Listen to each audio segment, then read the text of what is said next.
Rakkoo shamarran keenya kan biyya ambaa keessa jiraatan keessattuu shamarreen mana Arabaa keessa hojjetan parsantiin 90% ittiin rakkatan dhibee hamaa kan hedduu ittiin yaadan bareedina miidhagina fuula isaanii kan fudhate afaan isaatii fi fala isaa akkasuma immoo furmaata isaa maalirraa akka nutti dhufe kan wallaalan isa guutuu isaa assalaamu alaykum wa rahmatullahi wa barakaatu.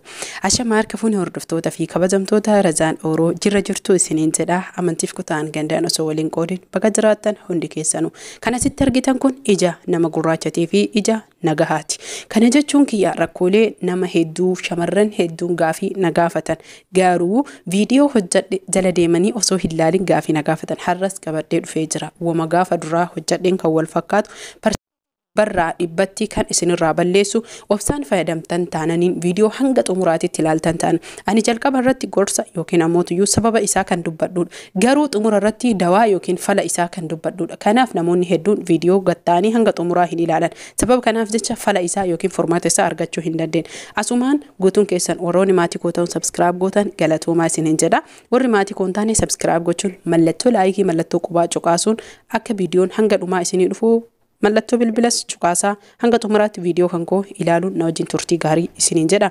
Jalqaba irratti parsantii 100% kan ija keenya akka addaatu yookiin ammoo gurraacha rakkoolee adda addaa kan nurraa balleessu yookiin nu gargaaru tokkoffaa irratti dinnichaa lammaffaa irratti wantoota garagaraatu jira kiyaarri jira kaarotiin jira akkasuma ammoo inni tokkoffaa tahee xumura irratti kan isinii himu isin obsa qofaan na wajjin tura. Kana jechuun rakkooleen isaa jalqaba ammoo fala godhuu qabdan fala yoo faltanii jettan qoricha kana yoo fayyadamtan kan isinirraa baduudha. Tokkoffaa irratti falli isaa hirriba gahaa rafuudha. Namoonni hedduun hirriba gahaa waan hin rafneef akkasuma ammoo sababa hirriba irraa kaaniif sababa hirriba halkan osoo hin rafin dheeressanii ganama xiqqoo rafanii kaaniif sababa kanaaf ijji keessa isaan kan gurraachatu fi akkasuma immoo rakkoolee adda addaatiin kan saaxilamani. Kana qofa osoo hin tahini namoonni hedduun sababa dalagaatiif halkan dheeressee rafee ganama dafee irraa ka'ee deebi'ee rafaa yeroo deebi'ee rafu hirribni hin qabu kun waan nu hunda muudatee fi akkasuma immoo nu hunda irra gahe. Kanaaf falli isaa yookiin ammoo furmaanni isaa jalqaba irratti hirriba keessan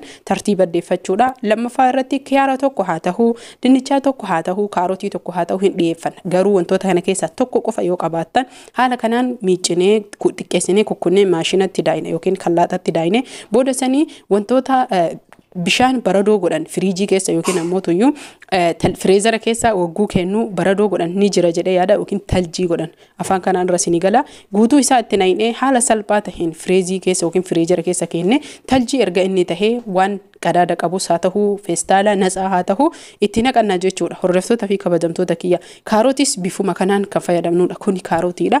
Dinnichas jechuun hunda isaatu garaagarummaa tokko osoo hin qabaanne kiyaara kaarotii dinnichaa kiyaara kaarotii dinnichaa ruuznis darbee ni taha garuu jechuun parsantii 100% kan fayyadamee ofii kan kooti arge kaarotii dinnichaa akkasuma ammoo kiyaara. Kanarratti namoonni hedduun yoo waan 3-4 qabadhee kan dhufu tahe hundaani fayyadamnaa jedhanii gaafii itti ta'a. Sadi fiduun kan koo tokko ka argattan kaarotii yoo argatte dirqama dinnichaa argachuu qabdu dinnichaa argatte dirqama kaarotii argachuu qabdu kiyaara yoo argatte dirqama kaarotiif dinnichaa sin barbaachisu jechuu barbaadeeti. Kanniin sadiin keessaa tokko qofa yoo argatte yeroo hedduu jechuudha viidiyoo hedduu yoo qabadhee kan dhufete kan kaleessa rifeensaa yoo hojjadhe har'as kan rifeensaa hojjadhe kana hunda bakka takka dibadhu osoo hin tahin chaansii keessaa filadhuudha. Yeroo har'aa kana jireenyi waan hedduu qabatee kan dhufuu fi akkasuma ammoo wantoota hedduun kan wal madaalchisuudha. Kanaaf tokko yoo argatan tokkoon argatan jechuudha. Maal jette Oromoon saree argan dullaa hin argan dullaa argan saree hin argan waan taheef jecha haala kanaan malaa fi akkasuma ammoo yaada xiqqoo achi bal'isee yaaduu irraa kan argatan haa fayyadamanii kan dhaban ammoo gaafuma argatan haa fayyadaman. Garuu kana jechuun isin namoonni tokko hin argattanii sobas isiniif fakkaachuu mala waan hin arganneef hin laaltan laala hiriyaa keessaniif qooda har'as wallaaltan dhabdan gaafa argattan kan isin fayyaduu fi kan itti fayyadamtanidha jechuudha. Kanaaf dubbicha isin dheeresseen of kolchaa isiniin jedha. Sababni isaa viidiyoo hojjetame waan hedduu deddeebi'ee gaafatamaa jiruuf viidiyoo ijaa baay'ee hojjedhee jira. Asiin dura viidiyoo ijaa sababa yuutuubaan halkan viidiyoo waan hojjetaa buluuf guyyaa ammoo dalagaa waan hojjedhuufi sababa kanaaf jecha baay'ee na gurraachattee asiin dura viidiyoo ufiif kiyyaaf hojjedhee ture. Alhamdulillah ija tokko fayyadamee amanarraa sirriitti hir'atee jira. Hin jiru jechuun ni danda'ama. Kanaaf namni keenya hin fayyadaman ammoo namoota hedduutu gaafii na gaafataa jira. ija kiyya jalli gurra keessanillee jechuudha. Aham viidiyoo hojjedhee jira. Namni gariin keessa warri na qunnamu laalanii kaanii jechuudha. Adaa hojjettee jirta bar dhugaa rabbii dhiifama hin argine jedhan.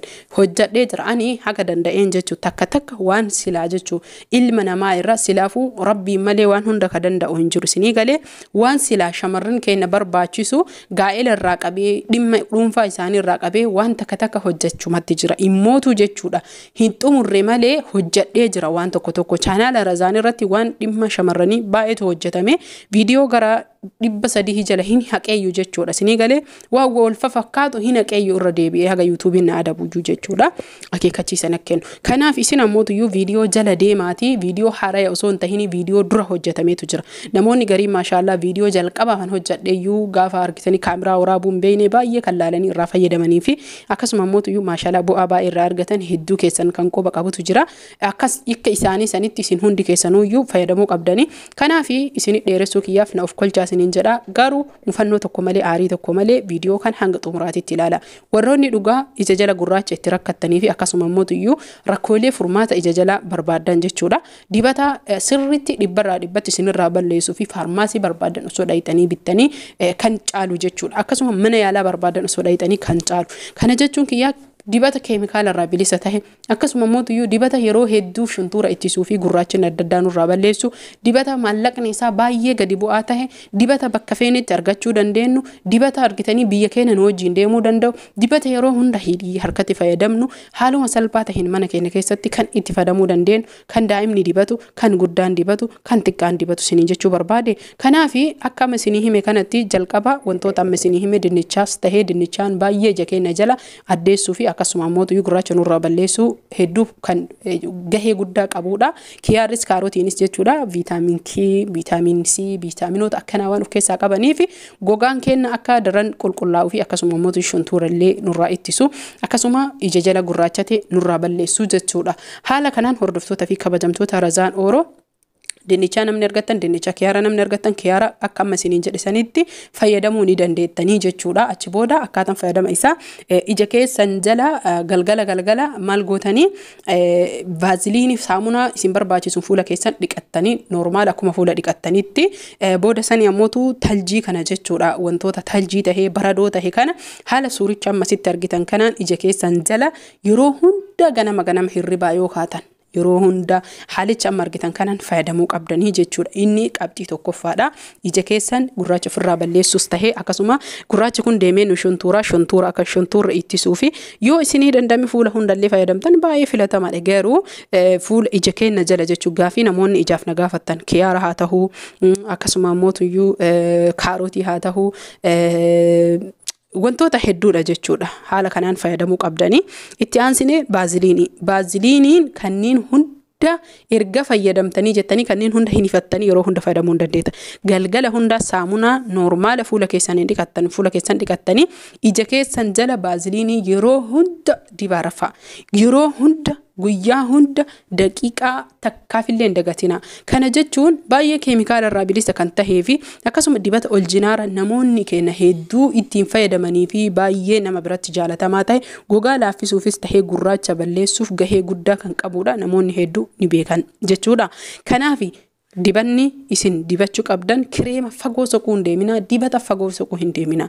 Haala amma argitan kanaan kuno baaziliinii galgala hunda haala kanaan dibattanii ija keessan masaaja suuta laafaa gootanii ijji kan koo dura baay'ee na gurraachatee ture. Garuu amma wantootuma isinitti himu kana qofa dibadhee ani kiyaara qofa jechuudha. Asiin dura dinnichaa dibadhee garuu dhiyeenya kanatti kiyaara ammoo baaziliinii jireenya kiyya irratti dibachuu dhiisuu hin hedu isiniin jedha. Haala amma argitan kanaan baaziliinii fayyadamtanii inshallah ta'ala isinirraa bada hagamiif ka jettan baaziliinii ima fayyadamaa itti fufa horaa bulaa turtii gaarii galgala ganama saamunaan kaatanii